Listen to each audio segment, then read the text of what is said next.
Different gaming platforms bring different memories of the person I was at the time. Some make me feel nostalgic and occasionally a little bit sad for the aspects of my youth I'll never see again. But just hearing the starting sound up of the Nintendo Wii makes me feel all warm and fuzzy inside. Good. It was a phenomenon that galvanized the industry.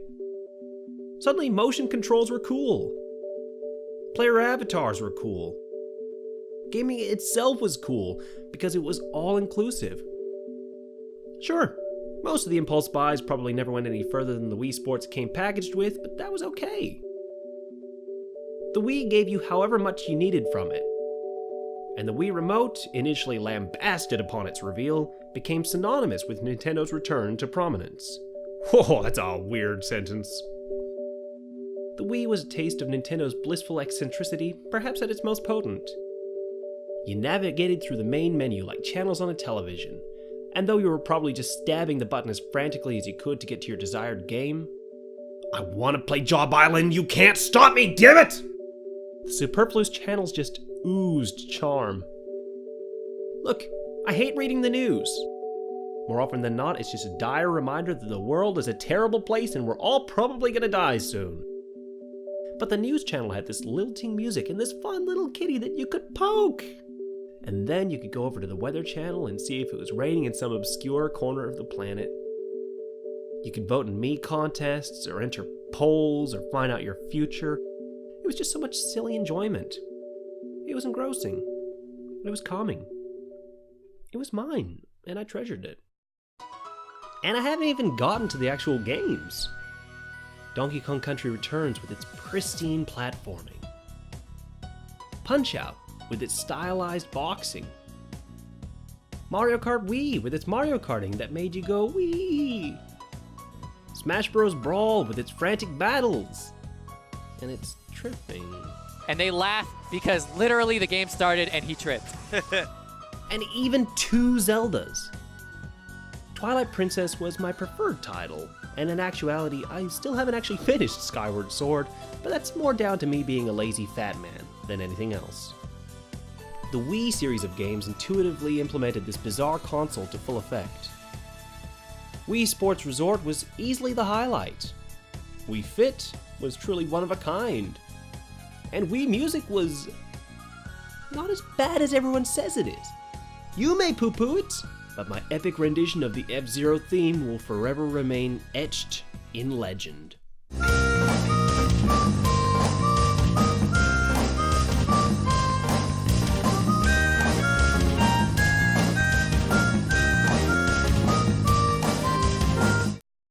And our boy Mario? It would take a galaxy to contain his adventure. These titles were like a hard reset to everything we knew about 3D platforming, and they are both spectacles of what gaming can be. They're accessible, challenging, and straight up enjoyable. Whichever one you prefer, they both stand as testaments to exactly what this company is capable of. They're capable of joy, you know? I love it. I love it! When I was trying to make these rankings, it eventually dawned on me that the console I most cherish, the one that defines my beginnings as a gamer and in turn defines me as a man, would not end up being number 1 on this list. To put the Super Nintendo here in 4th place, it feels weird, like a misprint. I demanded a recount, but somehow it ended up being the exact same. 1 for Martin, 2 for Martin. Would you like another recount? Mildly off-key reference. The Super Nintendo, when based on nothing but affection, is definitely my favorite console. It made me love Nintendo, a relationship that has gone on strong for almost 30 years now. And it brought me some of the finest samples of gaming I have ever experienced. Its best titles are like a who's who of gaming legend. Alright, here we go. Super Mario World, A Link to the Past, Super Mario Kart, Super Metroid, Chrono Trigger, Final Fantasy VI, Super Mario RPG, Yoshi's Island, Kirby Superstar, Mega Man X, Super Street Fighter 2, Star Fox, Bubsy, the list goes on and on.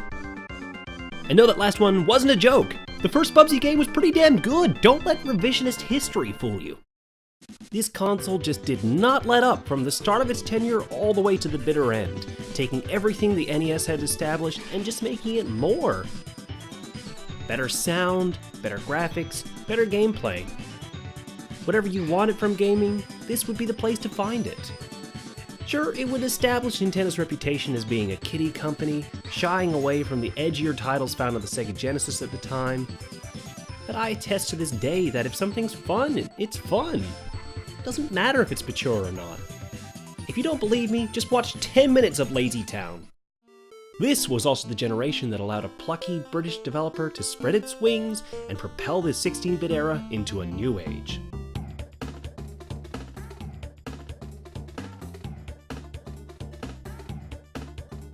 Donkey Kong Country. This trilogy pushed the SNES to its utmost limits, but it's not just easy on the eyes and the ears. They have some of the most memorable moments in gaming, with Diddy's Conquest being the clear standout among them. I once declared it to be the greatest sequel of all time, and you know what? I'm still resolute on that stance. It was bold, and it encouraged exploration. A game that rewards players for daring to try something unexpected is a revelation in today's industry, and in DKC2, it was a regular occurrence.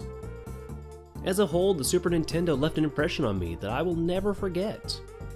I look forward to a day when I can share these experiences with my kids, and let them discover all the treasures that shaped my childhood.